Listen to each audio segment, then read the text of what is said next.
Ja, Palli, velkomin aftur til Akureyrar. Hvernig var í Hollandi? Lærðurðu mikið? Já, ég tek nú ýmislegt með mér. Ég vil þegar ég fer út fyrir Hamarsvæðið, þá tek ég eitthvað með mér og já, þetta var ágætisferð.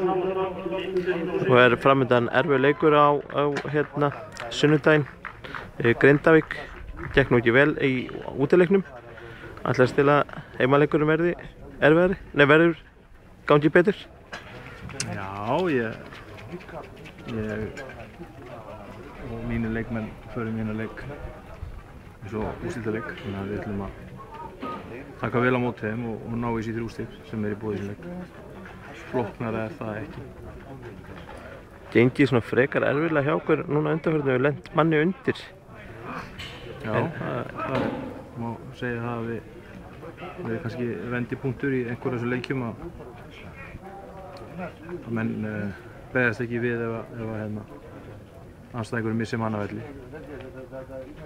Þannig að við þurfum að vera viðbúnir því að bæta aðeins í frekar en ekki. Þetta kannski oft meira hugafærslegt heldur en taktíslega séð. Ef við getum varist og sótt á andstæðingar sem jafn margir, þá sé ég ekki hvaða breytingar þetta gera ef leiðandi einu færri. En að lagast til í hausnum og vera þá viðbúnir og betur undirbúnir ef við lendum aftur í þá stöðu að vera einu fleiri. Og 3 leikmenn hjá okkur voru valnir í U21 landsliði í vikunni. Þetta viðurkenning fyrir það góða unglingastarf sem við höfum verið að gera undanfarin ár?